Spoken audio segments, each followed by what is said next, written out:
কিন্তু আমাকে কথা দিয়েছো, তুমি ওকে পুরোপুরি ছেড়ে দিয়ে বাকিটা জীবন আমাকে নিয়ে কাটাবে। আজ আমি তোমাকে আবার বলবো, আমি তোমাকেই ভালোবাসি, আমি তোমার সাথে থাকবো। এই ড্রেসগুলো আপনার জন্য বানানো হয়েছে, এখন থেকে এগুলো আপনি ব্যবহার করবেন। আর গুলশানে যে আলিশান বাড়িটা আছে, ওই বাড়িতে আপনি শিফট হয়ে যাবেন। না না, এগুলো আপনি কি কইতাছেন?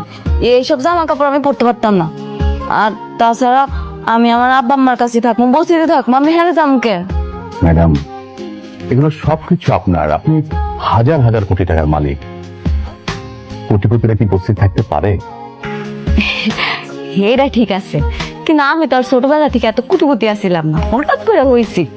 তাছাড়া আমি আমার বাপ মারা অনেক ভালোবাসি। হ্যাঁ গো স্যার, আমি থাকতে পারব না, আমি বস্তির মানুষ, বস্তিতেই ভালো। সত্যি ম্যাডাম, আপনি অদ্ভুত মানুষ। আপনার জায়গায় যদি অন্য কেউ হতো, উনি কত কিছু করতো। আপনি কোটি কোটি টাকার মালিক হয়েও বস্তির মায়া ছাড়তে পারছেন না। আপনি অসাধারণ।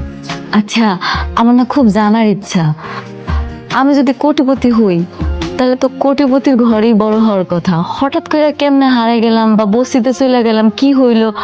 আপনি যদি জানেন তাহলে ঘটনা একটু কম না? জি ম্যাডাম। শালিমার বিল্ডার্স থেকে রাতুলকে কল করা হয়েছে।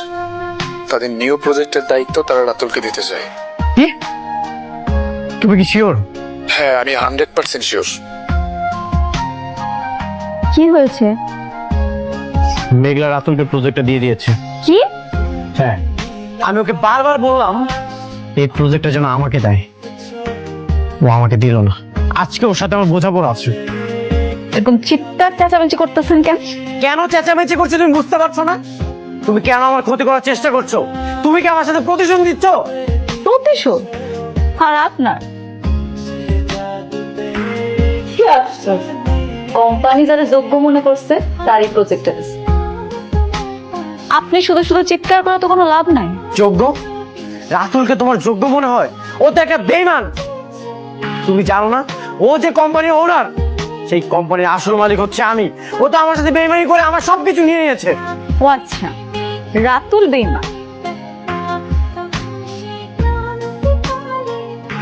রাতুল যদি বেঈমান হয়, আপনি কি করছেন মনে নেই আপনার? আমি কি করেছি? সহজ সরল মানুষের জীবন নিয়ে আপনি সিনেমিনি খেলছেন। কোটিপতি হওয়ার নেশা আপনি এত নিচে নামতে পারেন? আপনার কাছে তো ভালোবাসার কোনো দাম নেই। আপনি রাতুলের কি বলতে আসছেন? রাতুলের চাইতে তো আপনি বড় বেঈমান। হ্যাঁ, আমি বেঈমান। তুমি একদম সত্যি বলেছো, আমি বেঈমানি করেছি। তোমার ফ্যামিলির ভালো করতে যেয়ে আমি নিজের সাথে বেঈমানি করেছি। মিস্টার অনিক, আপনার এই বানোয়াট মিথ্যা গল্প এখানে আর চলবে না, অন্য জায়গায় গিয়ে দেখান চান। আমার চোখের দিকে তাকাও, আমার চোখ কি মিথ্যা বলছে? আসলে কি জানো, অকৃতজ্ঞরা কখনো উপকার স্বীকার করে না। তুমি একটা অকৃতজ্ঞ। তো আমাদের দুটো শর্ত আছে। কি কি শর্ত স্যার? দেখুন, আপনাকে আমরা কাজটা দিব, কিন্তু আমার মনে হচ্ছে যে এত বড় একটা কাজ আপনি তুলতে পারবেন কিনা আমি জানি না।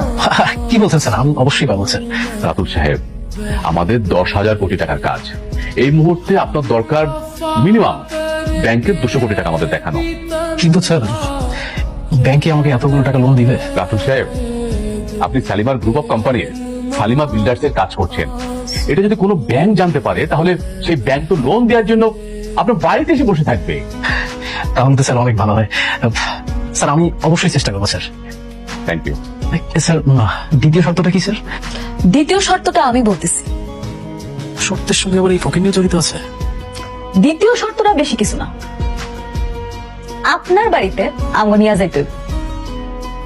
এই আমার জুতাটা বাসা- দিয়া আপনারা প্রত্যেকে নিজেকে গালে জুতা মারবেন।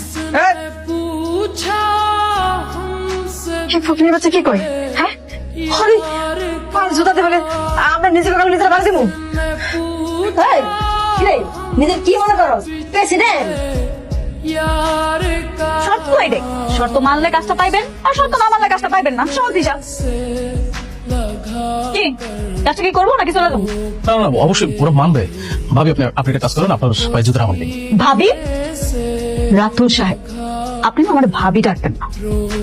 আচ্ছা ঠিক আছে, সরি। আপনার পায়ে জুতোটা দিন। নেন। যে মেয়ে তোমার এত বড় ক্ষতি করেছে তাকে কেন এখন ডিভোর্স দিচ্ছ না? আমিও সেটাই ভাবছি। আমার শত্রুকে কাজ দিয়ে যে আমার কোম্পানির সুনাম নষ্ট করেছে, আমার এত বড় ক্ষতি করেছে, তার সাথে আমি আর কোনো সম্পর্ক রাখতে চাই না। আমি কোনো ঝামেলা চাই না। This is one way road.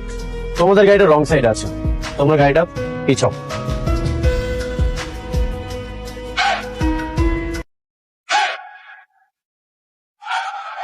গাড়ি পিছাইবো না।